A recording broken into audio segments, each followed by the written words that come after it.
From the world of politics to the world of business, this is Balance of Power.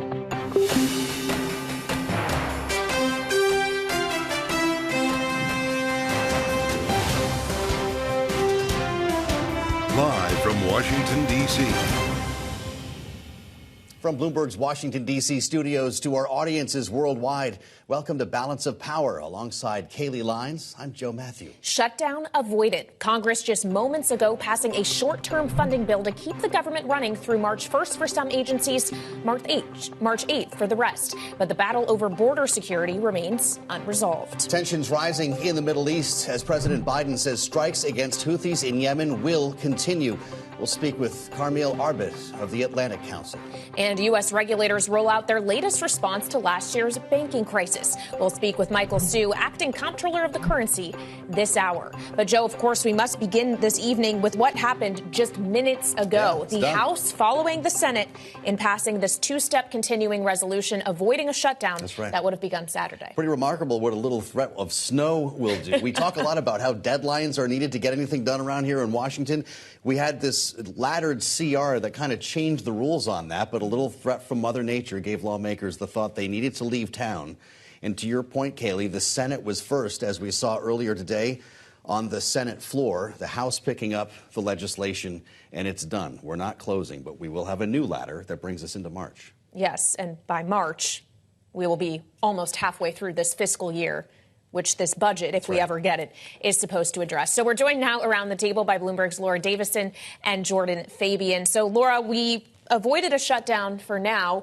We've been here, though, multiple times. This is the third continuing resolution this Congress has passed. How do we know this is the last one? Can we know that? We don't know that. Congress has been able to keep the government open only by kind of kicking the can down the road. The one mild success, if you're Mike Johnson, is that you kept your job, at least for now, in this.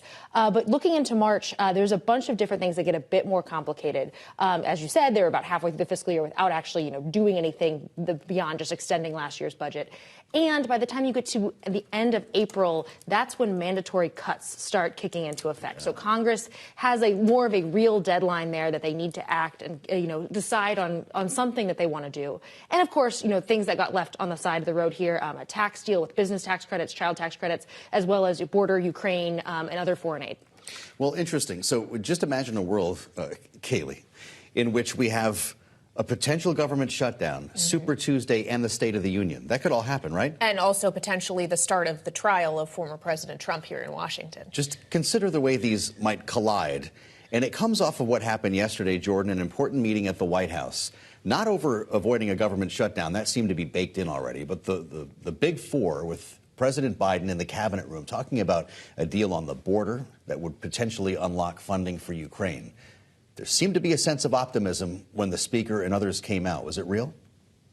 I think on the surface it's real. I mean, they talked in general terms like, we all agree that Ukraine and the border are important. Yeah. But then when it gets down to the details, that's where it gets hard. And I don't think we saw a lot of concrete progress there yesterday. In fact, late last night, Donald Trump, who's been in touch with Speaker Mike Johnson, Kate went on his social media platform and said Republicans should not accept any border deal that's short of perfect. And so that's not going to give those Republicans a lot of negotiating room to strike a deal, especially with the election getting closer and closer.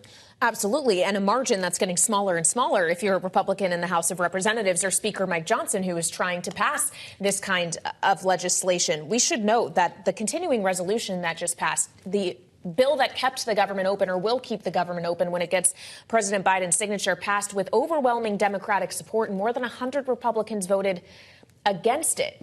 If Johnson can't even get the votes to keep the government funded, is he really going to be able to get the votes on funding for Ukraine, Laura?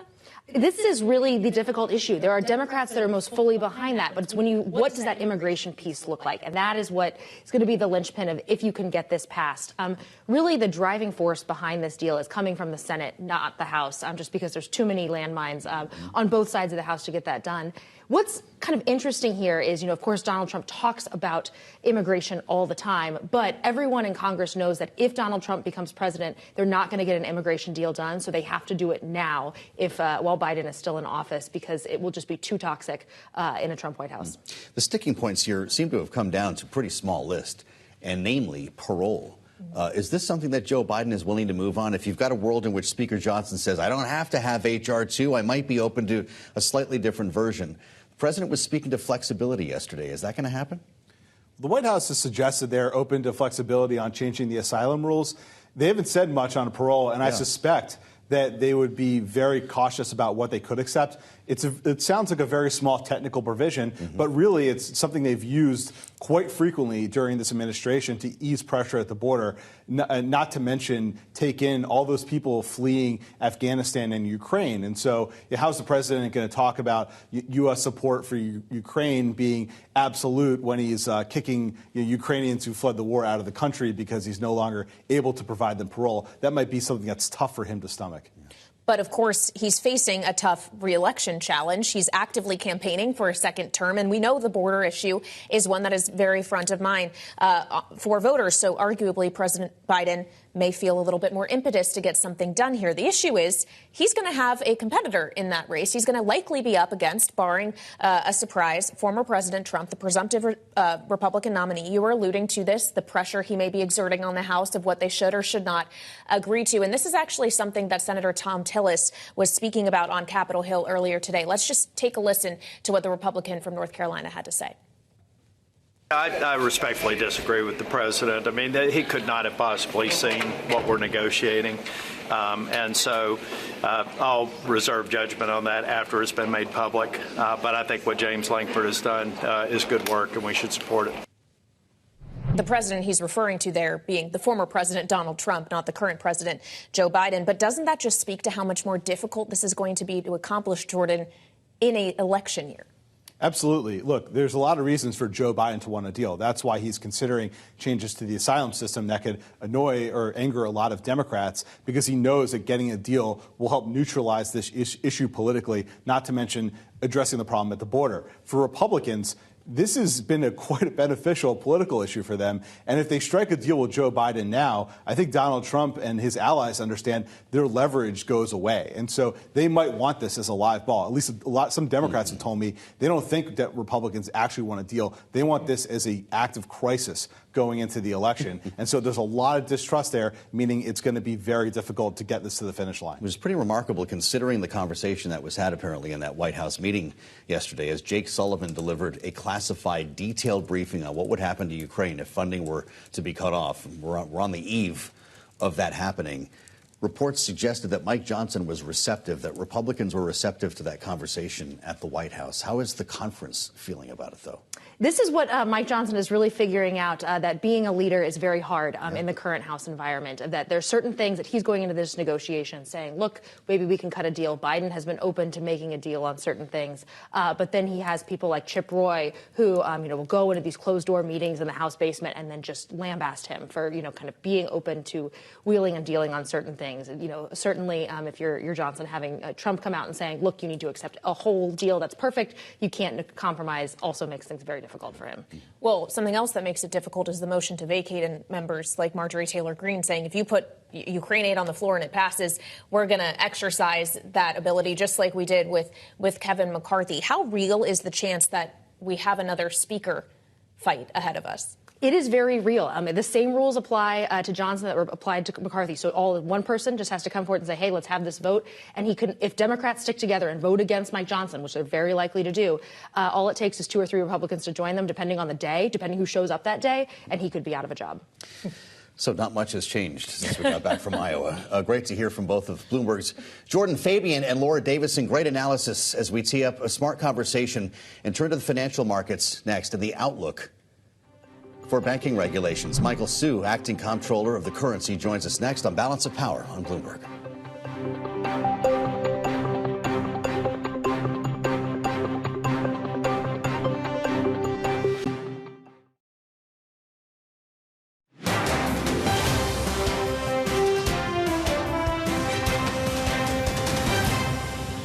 must say 2024 is starting off from a banking perspective quite well. We feel quite strong in 2024 as all of those investments are going to deliver for us later. But the direction of travel is the same. Clients are still there. We're cautious because the economy is slowing down. The regulatory environment's really uncertain in the U.S. The rules around liquidity, the rules around capital, the Basel III endgame. 20% increase in our capital doesn't seem to make sense. Regulators are looking in the wrong place, looking to over-regulate the banks. It will create an increase in the cost of credit into the economy, the market illiquidity, and when markets are illiquid, you know what happened. I think that should be at the top of the mind of the Fed and other regulators to understand what are the implications of what they are doing and adjust alongside with it.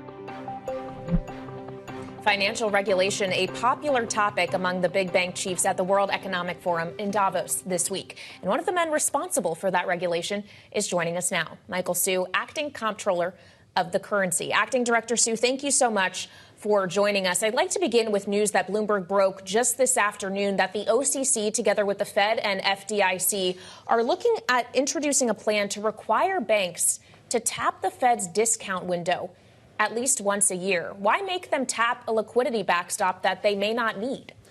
It's a great question. And I think it helps to back up a little bit and say, why are we doing this? And it's because the speed of bank runs has gotten faster. You know, last year, in 2008, you had Wachovia and Washington Mutual. They failed.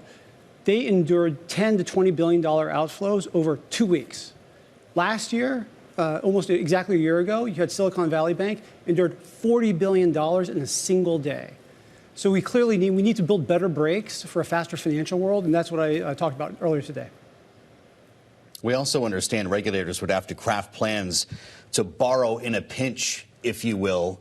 Isn't that the idea here? Why force someone to the discount window when there might be something more readily available in the case of an emergency? So I want to be very clear. We're not forcing anyone to do anything at this stage, right? So this proposal that I previewed earlier today was to say merely having liquid assets does not guarantee that those assets can be turned into cash as needed when there's a run.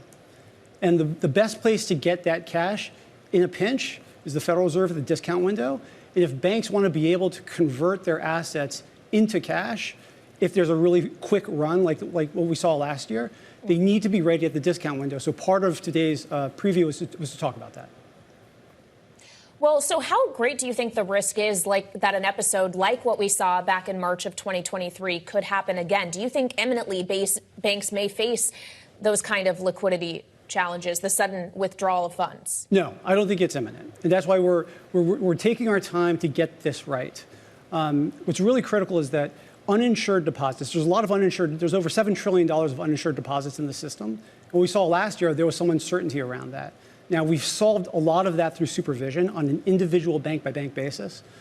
What I previewed today was to say, can we basically address this now through regulation in an efficient, targeted manner so it's consistent and can provide a lot of confidence to everybody?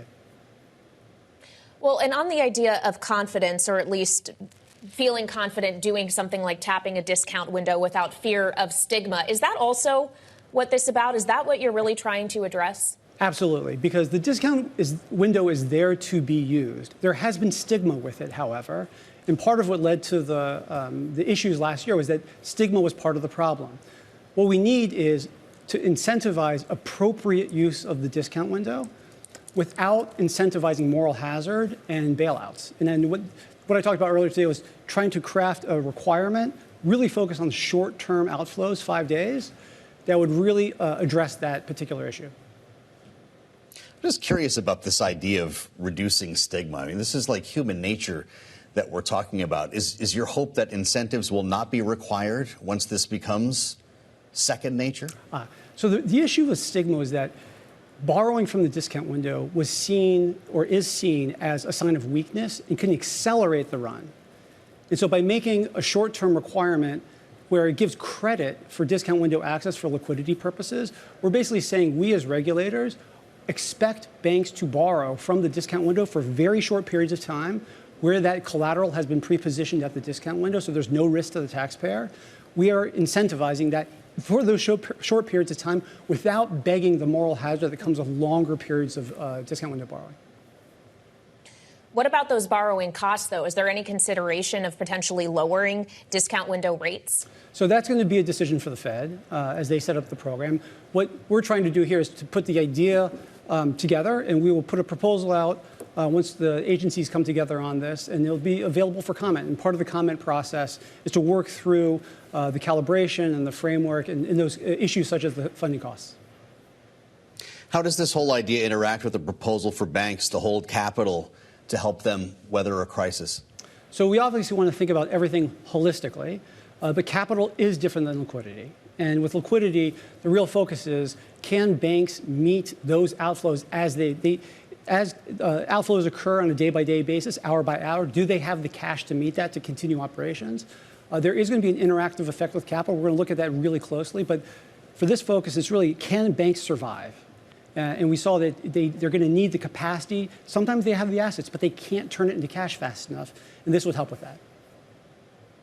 Well, on those capital requirements, obviously, we've saw a comment period on that as well. There has been a lot of pushback, not just from banks and even lawmakers on Capitol Hill, but internally within the Fed. We've heard a bit of that this week. I know that you are a different regulator, but I'm wondering how the OCC thinks about it when someone like Fed Governor Michelle Bowman said the capital proposal needs substantial changes. Christopher Waller says it needs a major overhaul, may need to be scrapped altogether. From your point of view, what changes are we actually likely to see? So the comment period just closed, and we've got lots and lots of comments. We're going to work through those very, very carefully, very deliberatively. I have signaled in the past, and I'm going to say again, we are open-minded to evidence of improvements that can be made. And we're going to look at the analysis. We're going to do the work. Obviously, there's been a lot of comments on this thus far. A lot of that's coming in. And we'll take all of that into account because we want to make this rule the best it can be, where it strengthens the banking system and it strengthens the economy. Well, what the banks will tell you is actually it's going to reduce lending to small businesses because they're going to need to keep more capital on the side. Therefore, they're not going to be putting it other places. At least that's the messaging from some of the big banks, which obviously are going to face the most stringent requirements. Their capital requirements going to go up the most. I wonder for mid-sized players, though, how you're thinking about how these kind of rules will make them competitive versus bigger banks who may be able to take it. Could actually, as a result of more strict capital requirements in the Basel III endgame, there need to be more consolidation among some of these other players? So I want to be really clear. The proposed Basel III endgame applies to banks with $100 billion of assets and above. So banks that are not in that category aren't going to be impacted by Basel III. Okay, but do you think there is a world in which, especially knowing as a result of the banking crises back in March that we talked about, J.P. Morgan got even bigger. They just had a blowout year as a result, that some of these other smaller players may need to consolidate regardless of those capital requirements, but just to compete with big guys that are just getting bigger and are the most resilient? Yeah, so we've got a dynamic, it's a strength of the U.S. banking system. It's dynamic and it's diverse. And that's really, really critical because we have a very dynamic and diverse U.S. economy. And so I think that that's natural. There's a naturalness to that. Now, we need to make sure that every merger is pro-competitive, pro-community, pro-financial stability. These are parts of the statutory framework. Those are the criteria we use to evaluate every single merger. But you know, there are a lot of forces that lead to different mergers. It's not just regulation. And all of that comes to bear, you know, for us as the OCC, as a bank regulator, we need to make sure that each merger fulfills all of those statutory requirements. Thanks to Michael Hsu of the Office of the Comptroller of the Currency. Great to see you, sir. Come back and see us again when you're back in Washington. Coming up, highlights from the World Economic Forum at Davos next on Balance of Power on Bloomberg TV.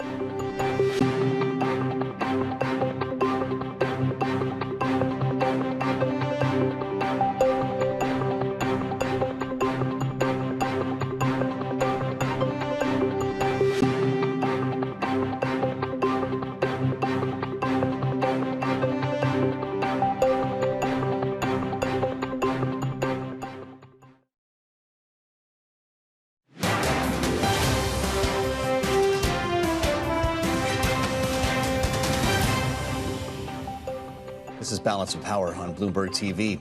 Funding for the war in Ukraine, of course, a major focus both in Congress as well. The World Economic Forum in Davos, where Ukrainian Foreign Minister Dmytro Kuleba spoke with Bloomberg earlier today, addressing the continued cost of aid to his country. Whatever the price of supporting Ukraine today is, the price of fixing the mess in the world, if Ukraine loses, will be much, much higher.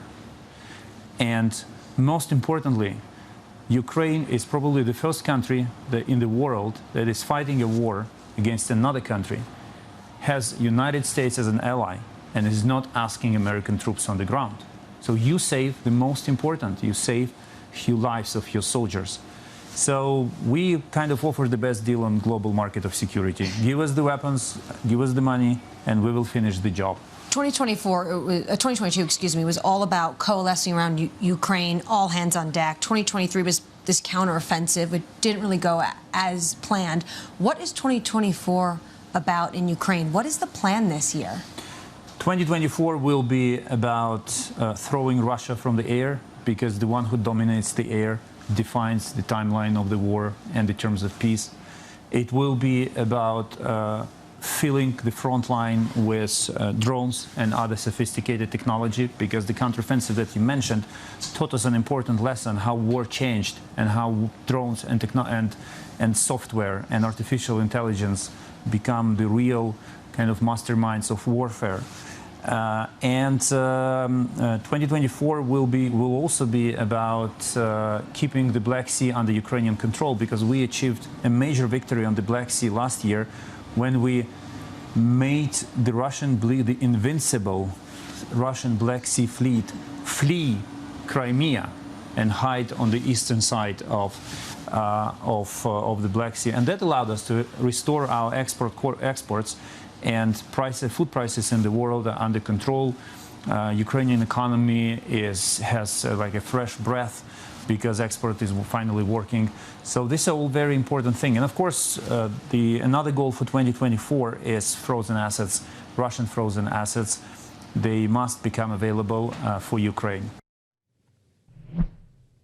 That was Ukrainian Foreign Minister Dmytro Kuleba speaking earlier to Bloomberg in Davos. And Joe, interesting there to hear him talking about Ukraine's plan for 2024, because in part, Ukraine aids skeptics in Congress. That's some of what they want to see. They want to know what the game plan is, the further path of the war. They want accountability also is something that's often raised, or some just don't even want to continue aiding Ukraine at all. Or just making the case that this will be the difference maker for Ukraine. This came up yesterday at the White House, and a classified detailed briefing from Jake Sullivan, as well as the DNI, apparently did hit home with Republicans in the room, imagining what would happen.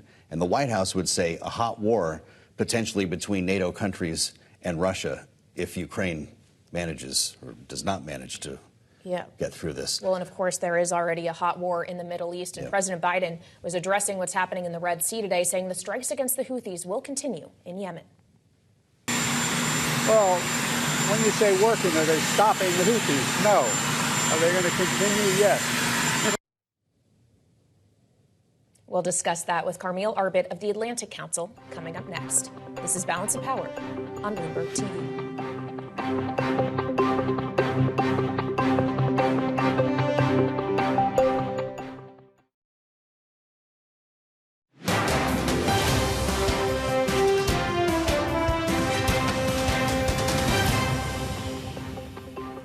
This is Balance of Power on Bloomberg TV. President Biden says the U.S. will continue strikes against Houthis in Yemen, despite the failure to stop attacks on shipping in the Red Sea. For more on this and the potential broader conflicts in the region, we bring in Carmel Arbit, Senior Fellow at the Atlantic Council. Thanks for coming back to talk to us, Carmel. You see headlines like this, and we heard from Joe Biden in the White House driveway today as he was leaving the White House. The attacks will continue. How long can this back and forth go on before this does escalate into a wider war? Thank you so much for having me back on.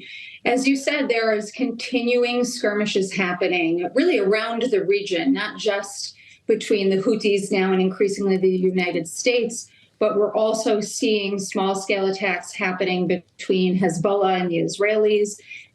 We're seeing attacks in Syria and Iraq being carried out directly by the Iranians. The region is continuing to heat up. The Biden administration will continue to prioritize lowering the temperature. But as it does that, the Iranians will respond in kind because they see an opportunity and they see America's reluctance to engage. And so both Iran and its proxies are becoming increasingly emboldened in the region. Well, one of those proxies, obviously, is the Houthis, and the Houthi chief, Abdul Malik al-Houthi, was in a televised address today where he essentially said they are now in direct conflict with the U.S. and the UK. They're taking concrete steps to improve their capabilities.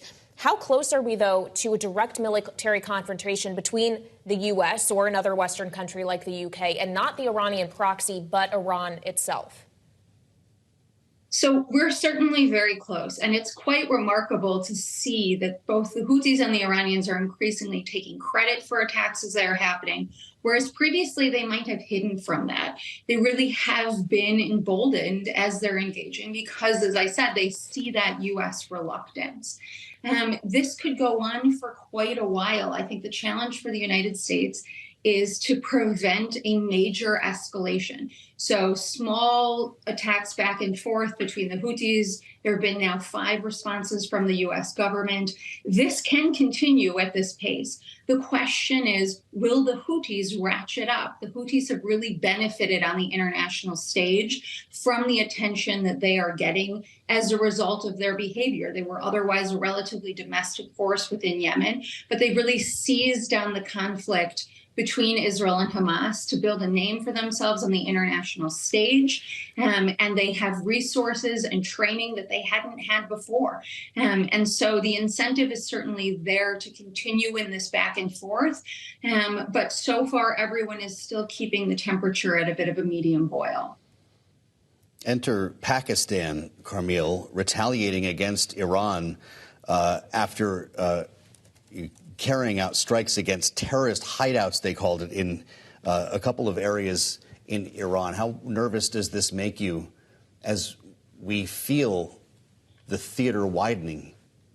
Yeah, for all the rhetoric between Iran, the U.S., and Israel, the United States and Israel have always had very clear red lines in terms of engaging with Iran in external theaters with other proxies.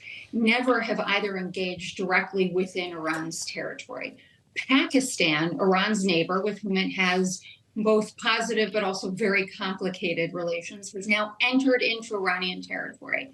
This is really unprecedented and certainly sets the temperature that much higher. And so it really adds to the risk, and it adds to the concern of an Iranian response.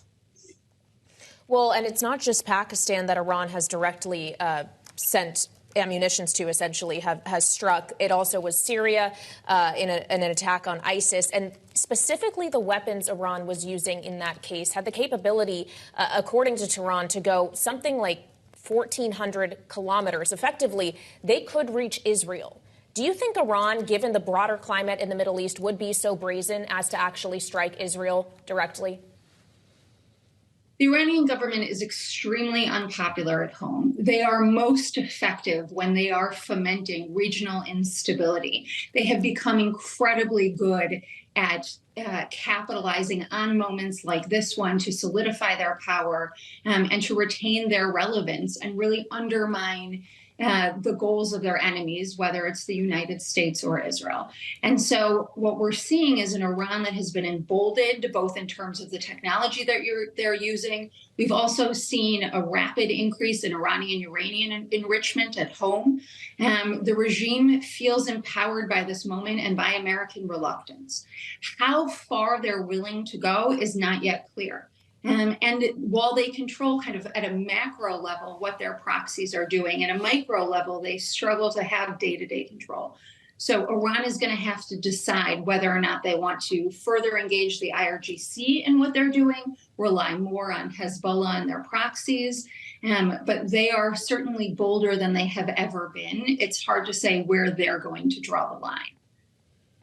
Carmelita, if we could turn our focus back to Israel for a moment. We haven't talked about the potential for a pause or a truce in some time, with the prospect of some 100 hostages still there. Is it even possible to restart that conversation, or are there back channels talking now that we should be aware of? There are still 132 hostages being held in Israel, being held in Gaza, and a huge amount of pressure from the Israeli people on the Netanyahu government to negotiate some kind of a release. There are indeed back channels going on. We saw a negotiation that was successful over the last 24 hours that was negotiated in Qatar, in which Israel allowed for aid to enter into Gaza uninspected, which would include the delivery of medicine and assistance to those hostages. That would be the first time that assistance is going directly to the hostages. There's a lot of speculation that this was the first stage in what could be a wider negotiation for the release of hostages that would include a pause. I don't think any release of hostages will include the entirety of the hostages, but certainly there is potential for a few more to be released. Carmel, how long do you think it will be before Israel fully pulls its military presence out of Gaza? Are we realistically going to see that happen ever?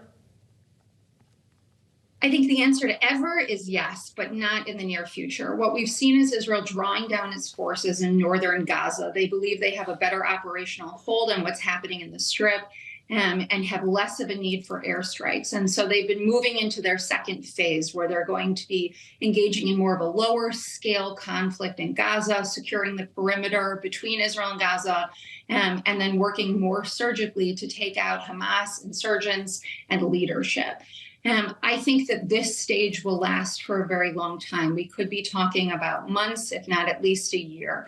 Israel is finally beginning to have discussions about what the day after will look like, but those discussions remain incredibly fraught while they are still very much in the midst of this conflict. All right, Carmel Arbit of the Atlantic Council, thank you so much, as always, for joining us. We appreciate your time.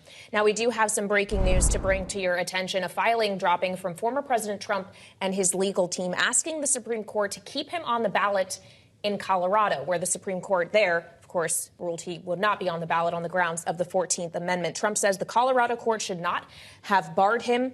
And to read directly from the filing, the court should reverse the Colorado decision because President Trump is not even subject to Section 3, as the president is not an officer of the United States. Even if President Trump were subject to it, he did not engage in anything that qualifies as insurrection. The court, quote, should reverse on these grounds and end these unconstitutional disqualification efforts once and for all. Of course, the Supreme Court is set to hear arguments in this case on February 8th. Now, coming up, we'll turn back to Congress as they just passed a temporary spending bill to avert a partial government shutdown. But the border, a lot trickier of a question. We'll be joined by our political panel with all of the latest next on Balance of Power on Bloomberg TV.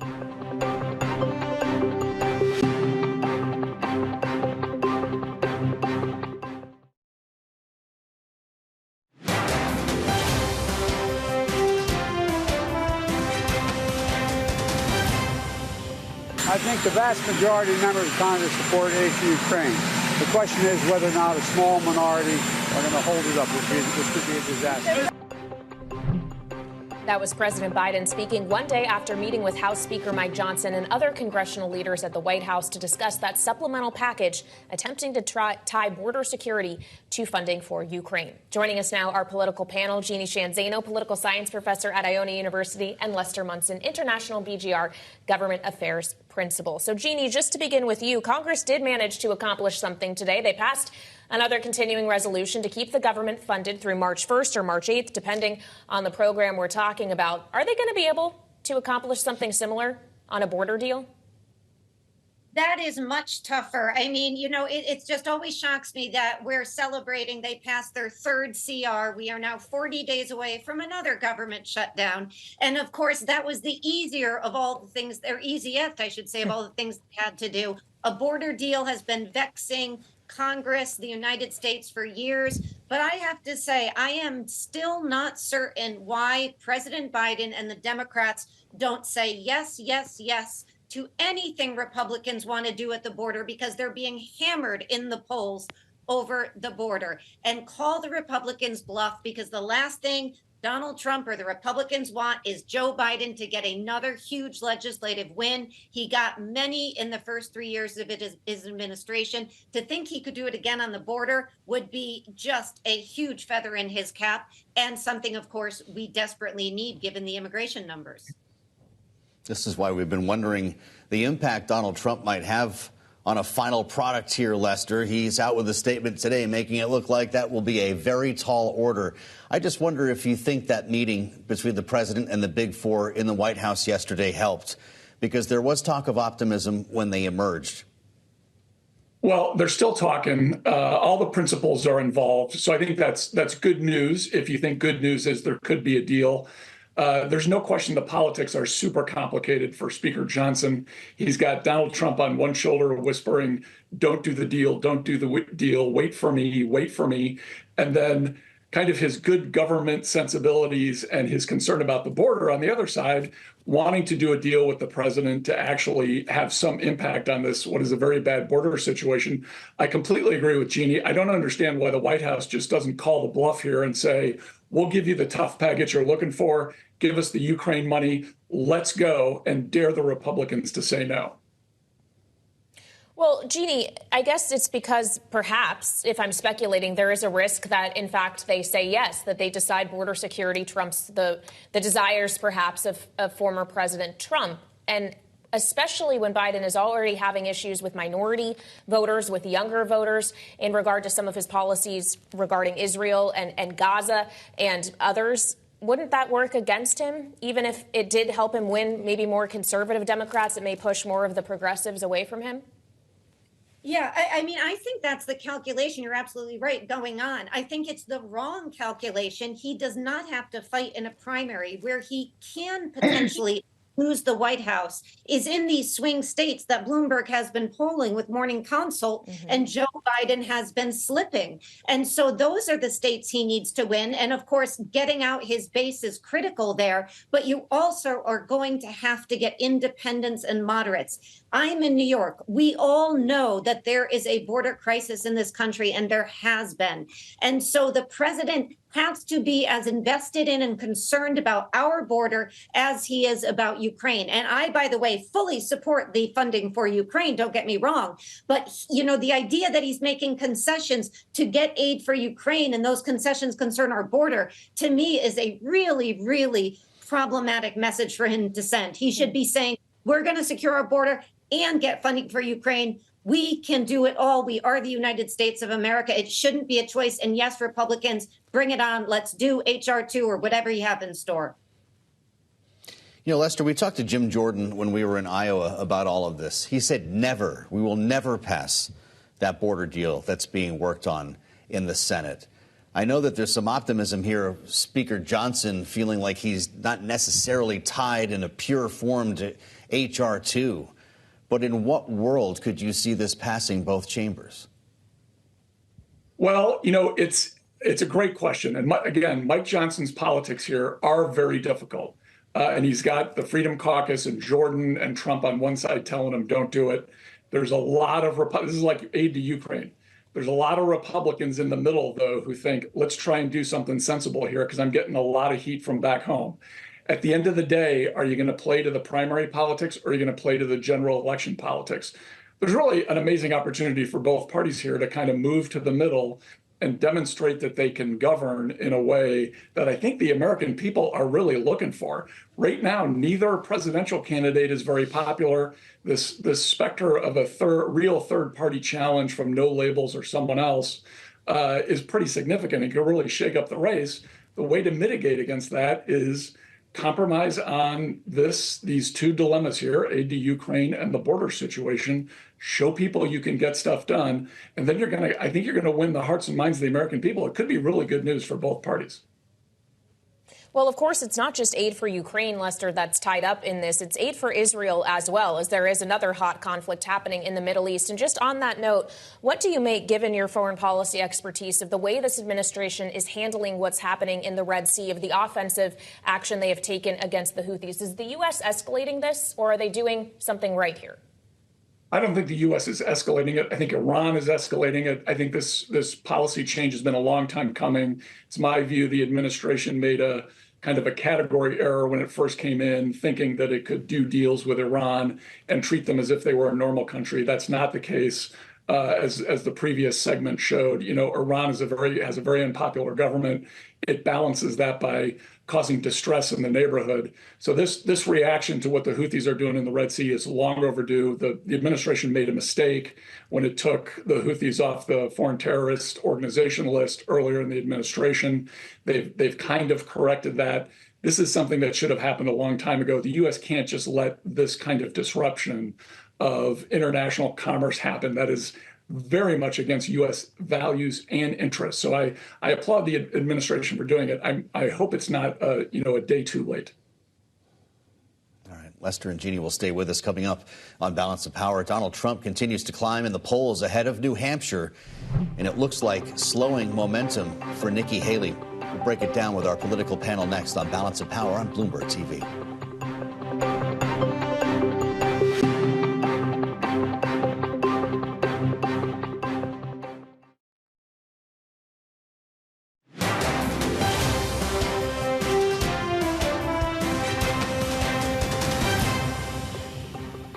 This is Balance of Power on Bloomberg TV. Donald Trump gaining momentum in the latest poll out of New Hampshire. The former president widening the gap from himself and Nikki Haley, also on the rise, but just not enough. Joining us now, our political panel with Jeannie Shanzano, political science professor at Iona University, and Lester Munson, international BGR government affairs principal. This is really something. They both picked up 7 points in New Hampshire.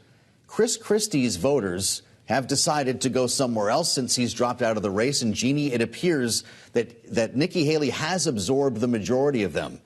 But if you look at this poll, she's nowhere near in a position to win New Hampshire. As we were talking about just a week ago, Chris Sununu, the governor, who of course endorsed her, said they are now working toward a strong second. What happened? Iowa?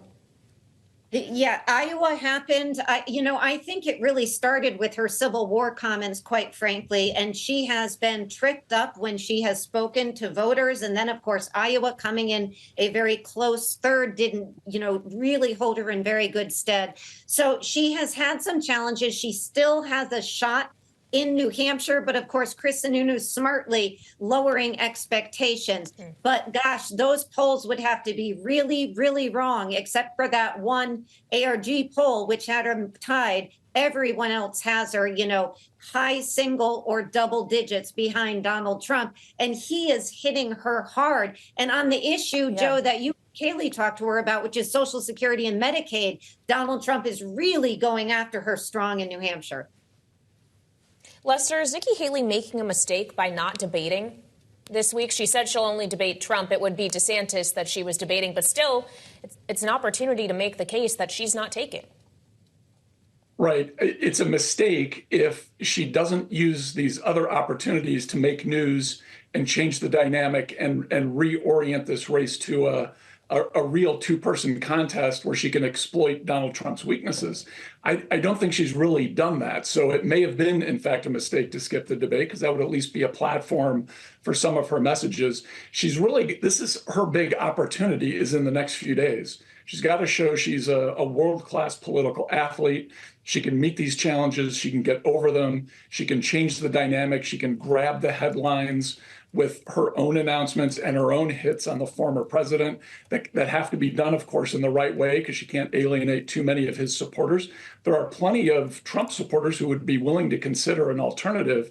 She's got to appeal to them. This is her moment to appeal to them. She's got a nice asset with Chris Sununu supporting her. So this is kind of her moment. If she can seize it, she's got a real opportunity going forward. If she doesn't seize it, I don't see what the opportunity is going to be for her.